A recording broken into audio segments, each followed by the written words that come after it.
Mulaka is a new 3D action game available on console and PC, and it's set in northern Mexico. But is this a Mexican vacation that you want to take, or should this one just get buried in the sand?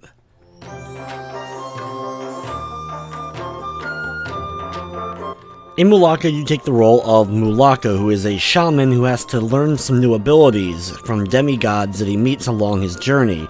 These new abilities include the likes of being able to turn into a bird to fly over gaps, or to turn into a bear to break down barriers. Like some other games I played recently, this one's also very much steeped in culture, in this case, the indigenous culture of northern Mexico. As Mulaka, your goal is to save your tribe and stop this evil force that's slowly creeping in. You'll travel along the land to different locations with the same goal pretty much being in mind.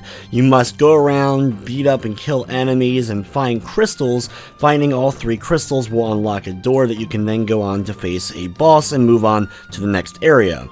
Each area has citizens that you'll be able to talk to, new enemy types, as well as plenty of collectibles. Because of the more open structure of the way it kind of just sets you off in these lands, it feels like an open world game a little bit, but there really isn't anything going on other than your main mission.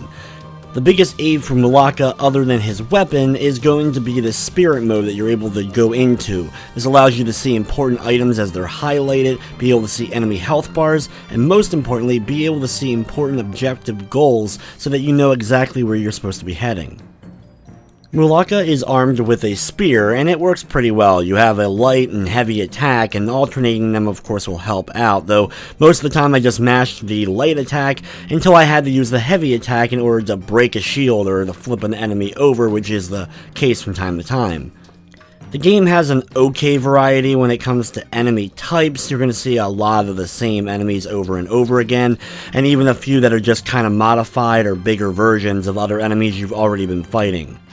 Combine that with a world that relatively doesn't have a whole lot going in, and some areas are a bit bland. It just ends up becoming one of those okay kind of game experiences just a few hours in. To help you in the game, there is a little bit of a crafting system that you're able to make bombs and potions to heal you up. There's 4 items that you're then able to craft, and you can find the plants scattered throughout the landscape to refill your supply at any point. One thing that drives me insane in the game though is every time you use a health potion, your character has to go through a long animation, and enemies are easily able to gang up on you and even attack you when you're doing this animation. Obviously, due to the location choice, there were certain settings that we wouldn't necessarily see in a game set in northern Mexico, but even with that said, the game doesn't have a whole lot of places that you get to explore, and a lot of them feel very much the same in their look and overall design, with only a few areas really standing out, mostly the ones near the end. While they didn't start off impressing me, the boss fights as we got farther into the game though were definitely an improvement, and honestly the most fun I probably have with most levels in the game. Presentation wise, the graphics aren't going to wow you necessarily, but there is some nice music that I recommend listening to even if you don't end up checking out the game. The game isn't extremely long either. It took me roughly between 6 and 8 hours in order to get through it initially. As much as I tried to like Mulaka though, it ends up having a bunch that ends up holding it back, whether it be graphical glitches, the character freezing up or bosses even freezing up, the camera kind of going all over the place, and even when it's not really that good either. Platforming could be a nightmare in this game. And to top it off, the game ended up crashing on me on a couple of occasions as well. Mulaka is available for $19.99 on the PS4, and it does feature a Platinum Trophy. The game is also available on the Nintendo Switch, the Xbox One, and PC.